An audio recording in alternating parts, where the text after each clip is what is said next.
This question is testing various aspects of your knowledge of the straight line topic and higher. I'll take you through the solution and show you where you're getting the marks.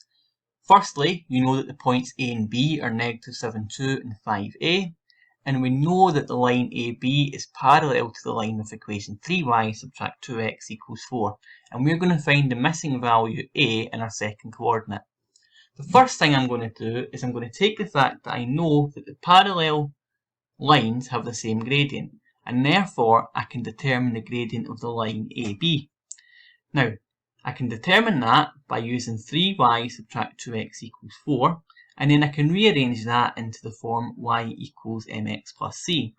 I will add on the 2x on the left hand side, and then I'll divide by 3, and that gives us y equals 2 over 3x plus 4 over 3. I have added on 2x and divided by 3. I can then take that, because it's in the form y equals mx plus c, and I can say what the gradient is. Therefore, the gradient is going to be 2/3. Now, a very common mistake is for people to write m equals 2/3 of x, but remember, you're only taking the numbers that are before the x in your equation, and that's a common mistake to watch out for. We can also take our two coordinates, negative 7, 2 and 5a, and work out the gradient for that by doing x1, y1, x2, y2.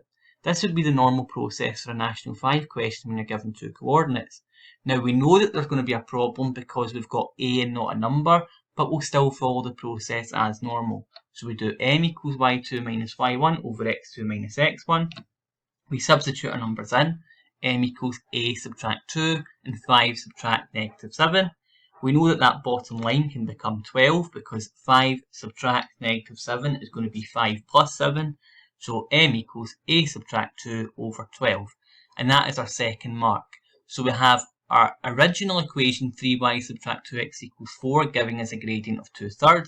And we've got our a and b coordinates giving us a gradient of a subtract 2 over 12. Because these are both the same, because it's parallel lines, we can set them equal to each other. So we can say that a subtract 2 over 12 is equal to 2/3. Now at this stage there's various things that you can do. I'm going to cross multiply. So what's going to happen here is my 3 is going to go from the bottom right up to the top left here, and it's going to become 3a subtract 2. You can then multiply the 12 by the 2 by moving the 12 from the bottom left to the top right, and that will become 24, and that gives you the line 3a subtract 2 equals 24. I can multiply out that bracket, giving me 3a subtract 6 equals 24. I can add on the 6 and divide by the 3, and that gives me a final answer of a equals 10 for my third and final mark. At the end of this video, I'll show you the marking scheme so you can compare, and hopefully this video has helped you for this question.